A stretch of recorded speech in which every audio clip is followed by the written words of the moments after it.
안녕하세요, 아로니안입니다. 영화 블랙팬서 와칸다 포에버를 통해서 마블의 아틀란티스의 왕 네이머가 마침내 MCU에 입성하게 되었습니다. 다만 DC 영화 아쿠아맨의 흥행과 성공을 의식한 것인지 원래는 네이머가 아쿠아맨보다 원조인데도 불구하고 MCU는 헬레니즘 문화에 아틀란티스를 지우고 메소아메리카에 탈록한 신화를 도입했습니다. 아즈텍 문화의 비와 천둥, 농사의 신 틀랄록이 다스리는 틀라로칸은 물과 관련해서 죽은 자들이 가는 천국인데 이 틀라로칸이 탈로칸의 모티브가 된 것이죠. 이 때문인지 원래는 루크 에반스 등이 네이머 역할로 팬들에게 전망이 되었는데 멕시코 배우 테노치 우에르타가 캐스팅이 되었습니다. 테노치 우에르타는 MCU 네이머도 원작처럼 뮤턴트라고 밝혔고 라이언 쿠글러 감독은 원작의 네이머처럼 MCU 네이머가 재수 없다가도 로맨틱한데 또 미친듯이 강하다라고 밝혔습니다. 대체 네이머가 누구고 어떤 힘을 가졌기 때문에 이룰 수 있는 것인지 간단히 정리해 보겠습니다. 네이머는 작가 빌 에버렛에 의해 데뷔했습니다. 원래는 모션 픽처 퍼니스 위클리라는 타이틀에 나올 예정이었으나 잘 진행되지 않았고 결국 1939년 타임밀리 코믹스의 마블 코믹스 1호에서 데뷔를 했습니다. 타임밀리 코믹스는 훗날 마블 코믹스로 이름을 바꾸게 되는데요. 특히 온몸이 불타는 안드로이드 로봇인 1대 휴먼 토치도 마블 코믹스 1호에서 데뷔했는데요. 빌 에버렛은 휴먼 토치라는 캐릭터도 나온다는 것을 사전에 듣고는 불에 반대되는 속성인 물과 관련된 캐릭터를 만들 생각을 했고 유명한 영국의 시 노수부의 노래에서 영감을 받았습니다. 네이머라는 이름은 듣기에 웅장한 단어들을 나열한 뒤에 그 단어들을 뒤집다가 로만을 뒤집어서 네이머라는 단어를 만들었는데 이게 제일 그럴싸하다는 생각에서 그렇게 정했다고 하죠. 작중에서 네이머라는 단어 자체는 아틀란티스어로 복수하는 아들이라는 뜻이라는 설명이 있습니다. 빌 에버렛은 처음부터 네이머를 인간들의 적으로 묘사했습니다. 이 이유는 그가 어머니로부터 인간들은 위험하다고 교육을 받았기 때문인 것으로 첫 화에서 설명이 됩니다. 네이머의 어머니 펜은 1920년에 인간들과 처음 접촉하는 임무를 아틀란티스의 왕에게서 받았습니다. 레너드 맥킨지 선장의 남극 탐사선 오라클호가 여러 실험을 했었는데 이 바로 아래에 아틀란티스가 있었기 때문에 아틀란티스는 폭탄 공습을 사실상 당했던 것이었습니다. 레너드 맥킨지는 펜을 인간으로 착각하고 간호해 주었는데요. 결국 둘은 사랑에 빠지고 인간의 방식대로 결혼식을 합니다. 그녀는 인간들의 말을 배우고 아틀란티스에 인간들의 무력이 매우 강하다고 경고를 했는데요. 그럼에도 아틀란티스는 인간들의 침공에 맞서야 한다면서 군대를 보냈습니다. 결국 오라클호의 사격으로 아틀란티스 군대가 전멸하면서 아틀란티스가 인간들에게 적대적이 된 것이고 공격을 할 준비를 했는데 그 선두에 네이머가 있었던 것입니다. 펜은 레너드를 사랑했으나 인간이 위험하다는 것을 알고 있었고 레너드의 아이를 낳아서 복수전에 사용할 전사로 키웠습니다. 그게 바로 복수하는 아들 네이머였습니다. 네이머는 인간과 아틀란티스인 사이의 혼혈이면서도 뮤턴트라는 독보적으로 특이한 아틀란티스인이자 인간이면서 뮤턴트입니다. 그는 수중에서 더 강해지고 더 빠르게 치유되며 기본적으로 방탄 피부이고 물과 접촉한다면 육지에서도 오랫동안 생존이 가능합니다. 또한 그는 아틀란티스들처럼 초인적인 힘과 체력, 내구력을 가지고 있으나 사실상 뮤턴트라는 특징 때문에 가장 강한 아틀란티스인으로 묘사가 되기도 합니다. 그가 상대한 이들을 보면 알 수 있는데요.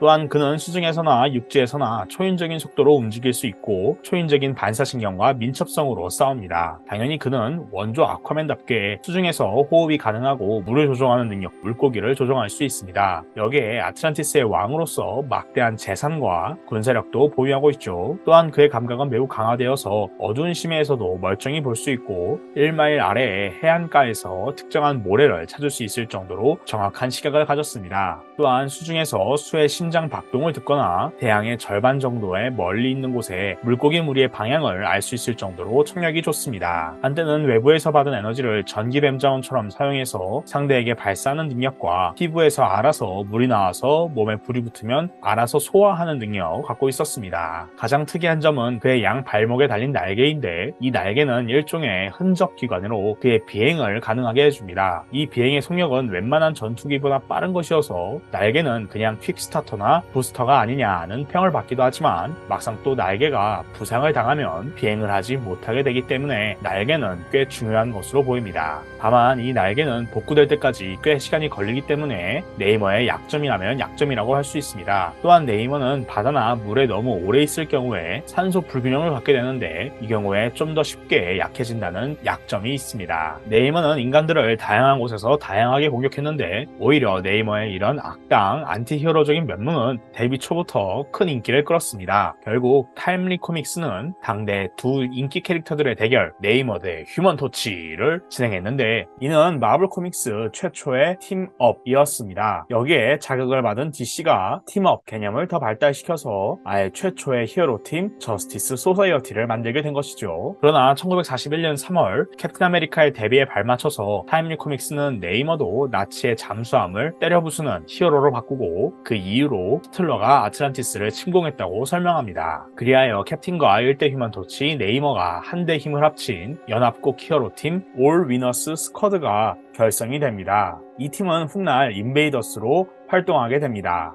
그러나 2차 세계대전이 끝나고 히어로 장르가 시들해지면서 네이머의 인기도 끝나게 됩니다. 그는 다른 많은 골든에이지 히어로들처럼 소리소문 없이 사라졌는데요. 1950년대에 타임리 코믹스가 아틀라스 코믹스가 되었을 때 캡틴과 네이머는 잠깐 나온 적이 있지만 오래가지는 못했습니다. 그러다 DC 코믹스를 시작으로 미국 만화 역사의 실버 에이지가 1960년대에 시작되면서 캡틴 아메리카는 어벤져스 타이틀을 통해서 휴먼 토치와 네이머는 판타스틱 포 타이틀을 통해서 다시 돌아오게 됩니다. 닥터 둠이 데뷔하기도 전인 판타스틱 포 4호에서 2대 휴먼 토치 자니 스톰은 어느 불황자를 발견하는데 알고 보니 그는 네이머였습니다. 휴먼 토치가 네이머를 바다에 다시 빠뜨리자 그는 빠르게 기억을 되찾고 아틀란티스로 돌아가는데요. 하지만 그는 자신이 알던 아틀란티스가 인간들의 핵실험으로 인해 파괴된 것을 발견합니다. 그는 분노하면서 미국을 공격했는데요. 그는 기간토라는 거대한 바다 생물을 맨해튼에 소환했습니다. 판포가 기간토를 막는데 이 과정에서 네이머는 인비저블 우먼 수 스톰과 사랑에 빠집니다. 그는 그녀에게 자신과 결혼하면 이 침략을 멈춰주겠다는 가장 왕다운 프로포즈를 합니다. 수는 결혼할 테니 멈춰! 라고 말하는데 이때를 노린 휴먼 토치가 네이머를 바다에 던져버립니다. 네이머는 반격을 준비하는데요. 이것이 바로 네이머의 실버 에이지 최초의 등장이자 판타스틱 4와의 첫 대면이었습니다. 네이머는 이후에도 수선을 사랑하는 것으로 나오는데요. 또한 네이머는 이후에 바로 닥터 둠과 힘을 합쳐서 판타스틱 4와 싸우게 됩니다. 이후에도 네이머와 닥터 둠의 동맹은 자주 발생합니다. 결국 네이머는 유랑 생활을 하던 아틀란티스인들이 만든 새로운 아틀란티스 거점 지역을 찾아가고 왕이 됩니다. 그는 핵공격을 빌미로 다시 한번 미국을 공격했는데요. 이때도 판타스틱 4가 맞고 네이머가 이때 위기에 처한 수를 구해주면서 아틀란티스 국민들에게 배신자로 낙인 찍히게 됩니다. 그리하여 그는 왕이지만 다스릴 나라, 국민이 없는 왕이 되는데요. 이런 상태는 이후에도 몇 번 더 반복됩니다. 그러면서 네이머는 인간의 반발심을 갖고 선빵을 날리지만 막상 존경할 만한 인간들과는 힘을 합치거나 공격하지 않는 복잡하고 재밌는 노선을 타기 시작합니다. 그는 어벤져스 창설 멤버인 헐크가 팀을 나와서 멤버들과 싸운 초창기에 헐크를 도왔으며 이 전투 후에 우연히 냉동된 캡틴의 시체를 극지방에서 발견합니다. 그는 그를 숭배하는 이누이트들을 보고 짜증이 나서 캡틴의 시체 얼음 덩어리를 통째로 던졌는데 그게 깨지면서 어벤져스가 캡틴을 처음 발견하게 됩니다. 이때부터 어벤져스는 캡틴이 리더가 되기 시작했고 네이머는 적이었지만 멤버로 제안을 받기도 했습니다. 이후에 매그니토가 브라더후드 멤버로 네이머를 제안했지만 네이머는 매그니토를 돕다가도 당시에 매그니토가 완다가 딸인 줄도 몰랐으면서도 완다를 부려먹는 모습에 치가 떨려서 결국 거절합니다. 물론 네이머는 완다도 예쁘다고 좋아했었기 때문이죠. 이후에도 네이머는 다양한 곳에서 다양하게 활동했습니다. 한 번은 닥터 스트레인지가 그를 조종하고 헐크를 꼬드겨서 디펜더스라는 팀을 만들기도 했는데요. 이를 알고 분노한 네이머가 다시는 이 팀에 안 들어가겠다고 했지만 다시 한번 위기가 찾아오자 닥스의 설득에 넘어가서 디펜더스에 합류합니다. 이를 계기로 디펜더스는 위기 상황에만 모이는 서로를 싫어하는 특이한 팀으로 활동을 이어갑니다. 또한 이후에 네이머는 어벤져스의 멤버로도 합류하게 되는데요. 네이머가 점차 히어로가 되기 시작하면서 아투마나 데비안치의 가우루 등이 아틀란티스를 위협하는 적으로 활약하기 시작합니다. 이번 영화에서 아투마가 네이머의 충신으로 나오는데 원작에서 아투마는 아틀란티스와 지상 모두를 지배하고 싶어하는 네이머의 적인 만큼 아투마가 모든 문제에 숨겨진 숨겨진 흑막으로 나오는 경우가 나올 수도 있겠습니다. 현대에 와서도 네이머의 복잡한 내면은 그 매력을 잃지 않습니다. 우선 그는 아틀란티스의 왕으로서 일루미나티에 합류하게 됩니다. 하지만 그는 지구적인 위기에서만 의견을 낼 뿐 인간들이 자멸을 하든 말든 상관이 없다는 논리입니다. 다만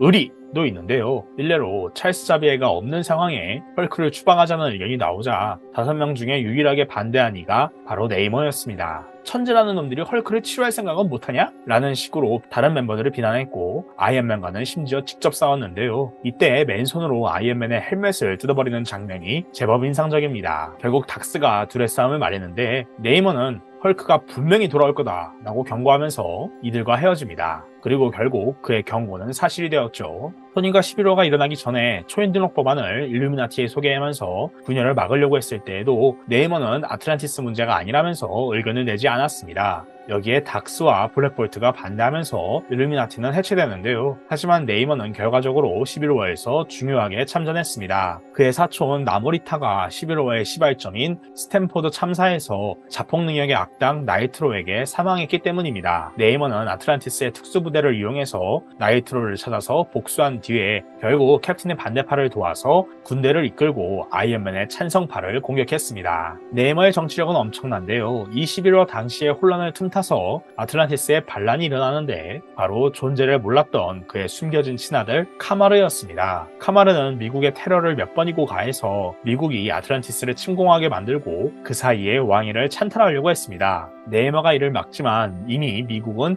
아틀란티스를 전쟁 대상으로 삼은 상황인데요. 그는 아틀란티스인들에게 지상세계로 가서 변신 장치로 인간처럼 숨어있으라고 명령을 합니다. 그 뒤에 텅 빈 아틀란티스 도시에 체포한 카마르를 묶어두고 자폭 능력의 나이트로로 카마르와 아틀란티스를 동시에 제거해버립니다. 그렇게 그는 아틀란티스를 전쟁으로부터 반란으로부터 구할 수 있게 됩니다. 다만 완전히 착한 군주는 또 아니기도 합니다. 시크릿 엠파이어 당시에 아틀란티스가 갖고 있던 코스믹 큐브 한 조각을 네이머는 넘겨주지 않았습니다. 하지만 미국이 이걸 차지하려고 테러를 벌이자 바로 캡틴 하이드라에게 넘겨주는데요. 이때 아틀란티스를 건드리지 말 것을 조건으로 겁니다. 그러면서 그는 아틀란티스를 통째로 락다운하고 모든 종류의 반대를 금지, 체포하면서 독재자가 됩니다. 그는 그렇게 해야지만이 하이드라가 지배하는 미국과 아틀란티스가 싸우지 않을 것이라고 생각을 했던 것이죠. 결국 그의 사촌 나무라는 반란군 리더로 활동하고 자진 체포당해서 처형식이 열릴 때 네이머를 시민들이 직접 제압하게 만듭니다. 정신을 차린 네이머는 반성의 차원에서 비장의 카드를 꺼냅니다. 하이드라가 버키를 심해에 버려서 죽었는데 사실 네이머가 일찍이 구해줘서 그동안 자신의 보디가드로 위장시켜서 데리고 있었습니다. 네이머는 하이드라의 반란군인 언더그라운드와 내통해서 버키를 넘겨주고 언더그라운드를 도와서 하이드라가 몰락하게 만듭니다. 그는 그 덕분에 자신이 알던 전후 캡틴 아메리카를 다시 만날 수 있어서 기뻐했습니다. 하지만 이후에 악덕 에너지 기업 록선사의 무분별한 확장 사업과 셀레스티얼의 파이널 호스트로 아틀란티스가 쑥대밭이 되자 다시 한번 지상과 전쟁을 선포하면서 어벤져스와 싸우는 심해판 어벤져스 디펜더즈 오브 딥을 만들기도 합니다. 원작에서 데뷔 때부터 빌런급의 안티히어로였던 만큼 네이머는 MCU에서도 다양한 매력을 선보일 수 있을 것입니다. 부디 MCU 네이머가 원작의 네이머의 매력을 잘 살려서 제2의 은자다카처럼 영화를 주인공에게서 훔치는 매력적인 악당이 되길 바랍니다.